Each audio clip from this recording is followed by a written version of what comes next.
നമസ്കാരം. School college വിദ്യാർത്ഥികൾക്കുള്ള chief ministers mega ക്വിസും പിണറായിയെ പ്രകീർത്തിക്കാനുള്ള കുറുക്കുവഴിയെന്ന ആക്ഷേപം ഉയരുന്നു.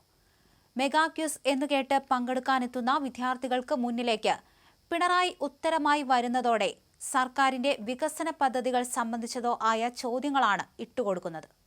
മുഖ്യമന്ത്രിയുടെ പേരിലുള്ള മെഗാ ക്വിസ് തെരഞ്ഞെടുപ്പ് അടുത്തിരിക്കെ രാഷ്ട്രീയ പ്രചാരണത്തിന് വിദ്യാർത്ഥികളെ കരുവാക്കുന്നതിനാണെന്നുള്ള ആക്ഷേപം പ്രതിപക്ഷ അധ്യാപക സംഘടനകൾ ഉയർത്തുന്നുണ്ട്.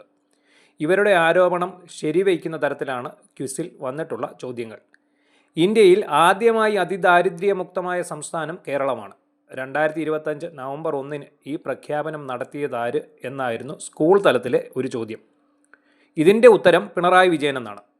പിണറായി വിജയൻ്റെ അധ്യക്ഷതയിൽ ചേർന്ന മന്ത്രിസഭാ യോഗം സാമൂഹിക സുരക്ഷാ പെൻഷൻ വീണ്ടും വർദ്ധിപ്പിച്ചത് എത്ര രൂപയായിട്ടാണ് എന്നാണ് മറ്റൊരു ചോദ്യം. കോളേജ് തലത്തിലെ ഒരു ചോദ്യമാകട്ടെ, പിണറായി വിജയൻ ഉദ്ഘാടനം ചെയ്ത ഇന്ത്യയിലെ ആദ്യ ഭാഷാ സാഹിത്യ സാംസ്കാരിക മ്യൂസിയത്തിൻ്റെ പേരെന്താണെന്നാണ്. വിവിധ വകുപ്പുകളെക്കുറിച്ചാണ് ചോദ്യമെങ്കിലും മന്ത്രിസഭാംഗങ്ങളുടെ കൂട്ടത്തിൽ ചോദ്യങ്ങളിൽ പരാമർശമുള്ളതും ഉത്തരമായി വരുന്നതും പിണറായി വിജയൻ്റെ പേര് മാത്രമാണ്. CPM മുഖ്യമന്ത്രിമാരായ EMS Namboodiripad, EK Nayanar എന്നിവരുടെ പേര് ഉത്തരമായി വരുന്ന ചോദ്യങ്ങളുമുണ്ട്. പദ്ധതികളെക്കുറിച്ചും മറ്റും വിദ്യാർത്ഥികളോട് വിശദീകരിക്കാനുള്ള അവസരമാണിത്. മുഖ്യമന്ത്രിയുടെ കീഴിലുള്ള പബ്ലിക് റിലേഷൻസ് വകുപ്പാണ് മത്സരം സംഘടിപ്പിക്കുന്നത്. സംസ്ഥാനതല വിജയികൾക്ക് ലക്ഷങ്ങളാണ് സമ്മാനമായി വാഗ്ദാനം ചെയ്തിരിക്കുന്നത്. മത്സരത്തിന് തയ്യാറെടുക്കാനായി സർക്കാർ പദ്ധതികളെക്കുറിച്ചും മുഖ്യമന്ത്രിയും മന്ത്രിമാരും LDF സഹയാത്രികരും മറ്റും എഴുതിയ ലേഖനങ്ങൾ ഉൾപ്പെടുത്തി പ്രത്യേക പുസ്തകവും PRD പുറത്തിറക്കിയിരുന്നു. PM ശ്രീയിൽ നിന്ന് CM ശ്രീയിലേക്ക് എന്നാണ് ഇതിനെ എഴുത്തുകാരനും രാഷ്ട്രീയ നിരീക്ഷകനുമായ MN കാരശ്ശേരി വിശേഷിപ്പിച്ചിരിക്കുന്നത്. CM മെഗാ ക്വിസിലൂടെ ലക്ഷ്യമിടുന്നത് 1ഉം 2ഉം പിണറായി സർക്കാരുകളുടെ ചെറിയൊരു വിളവെടുപ്പാണെന്ന് അദ്ദേഹം മനോരമ ദിനപത്രത്തിലെ തൻ്റെ പ്രതിവാര കോളത്തിൽ പരാമർശിച്ചു. പൊതുവിദ്യാഭ്യാസ വകുപ്പിൻ്റെയും ഉന്നത വിദ്യാഭ്യാസ വകുപ്പിൻ്റെയും സഹകരണത്തോടെ പബ്ലിക് റിലേഷൻസ് വകുപ്പ് നടത്തുന്ന CM മെഗാ ക്വിസിന് ഒരുക്കാനായി എൻ്റെ കേരളം എന്ന പേരായ ഒരു പുസ്തകവും പുറത്തിറക്കിയിരുന്നു. സംസ്ഥാനം വിവിധ രംഗങ്ങളിൽ കൈവരിച്ച നേട്ടങ്ങൾ വിസ്തരിച്ച് മുഖ്യമന്ത്രിയും മന്ത്രിമാരും പിന്തുണക്കാരും എഴുതിയ ലേഖനങ്ങളുടെ സമാഹാരമാണിത്. ഇത് പഠിച്ച് ക്വിസ് പരിപാടിയിൽ പങ്കെടുക്കാൻ വിദ്യാർത്ഥികളെ പ്രേരിപ്പിക്കണമെന്ന് മുകളിൽ നിന്ന് നിർദ്ദേശമുണ്ട്. വിജയികളാകുന്ന വിദ്യാർത്ഥികൾക്ക് നല്ല തുക സമ്മാനമായി ലഭിക്കും. സ്കൂൾ തലത്തിൽ നേരത്തെ നടന്നു വന്ന LSS USS പരീക്ഷകളുടെ പേര് മുഖ്യമന്ത്രിയുടെ പേരിലാക്കിയതിനൊപ്പമാണ് അദ്ദേഹത്തിൻ്റെ പേരിൽ തന്നെ പുതിയ ക്വിസ് പരിപാടി നടത്തുന്നത് എന്നും കാരശ്ശേരി തൻ്റെ കോളത്തിൽ പറയുന്നുണ്ട്. ദോഷം പറയരുതല്ലോ.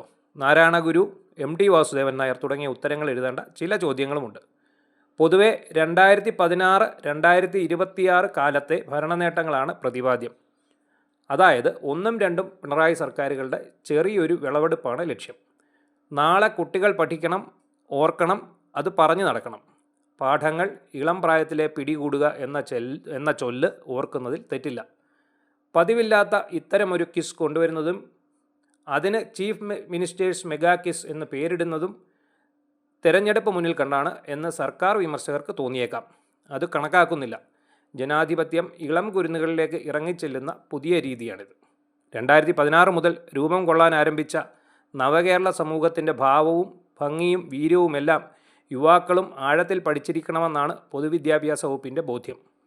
നവകേരള സദസ്സിൽ മുഖ്യമന്ത്രിയോടൊപ്പം ആഹാരം കഴിക്കുകയും ആത്മീയ ചർച്ചകളിൽ പങ്കാളികളാവുകയും ചെയ്ത പൗരപ്രമുഖർ മാത്രം മനസ്സിലാക്കിയാൽ പോരാ എന്ന തിരിച്ചറിവിന് വിദ്യാഭ്യാസ വകുപ്പിൻ്റെ നടത്തിപ്പുകാരെ ഓരോ കേരളീയനും വേണ്ടി ഞാൻ അഭിനന്ദിക്കുന്നുവെന്നും കാരശ്ശേരി മാഷ് പറയുന്നുണ്ട്. കൂട്ടത്തിൽ വിനയപൂർവ്വം ഓർമ്മപ്പെടുത്തട്ടെ, പരിപാടിയുടെ പേര് CM ശ്രീ എന്നാക്കിയാൽ ശരിക്കും പൊളിക്കുമെന്നും കാരശ്ശേരി കോളത്തിൽ പറയുന്നു. കുട്ടികളിലൂടെ രക്ഷകർത്താക്കളിലൂടെയും അതിലൂടെ വോട്ടർമാരിലേക്കും എത്തുന്നതിന് വേണ്ടിയുള്ള ഒരു കുറുക്കുവഴിയാണ് ഇതെന്നാണ് പ്രതിപക്ഷത്തിൻ്റെ ആരോപണം. എന്നാൽ ഇതുവരെ ഇത് സംബന്ധിച്ച് ഒരു പ്രസ്താവന ഇറക്കാനോ ഇതിനെ വിമർശിച്ച് രംഗത്തെത്താനോ പ്രതിപക്ഷ കക്ഷികൾ ആരും തന്നെ തയ്യാറായിട്ടില്ല എന്നുള്ളതും എടുത്തു പറയേണ്ടതാണ്. News desk Marunadan Malayali.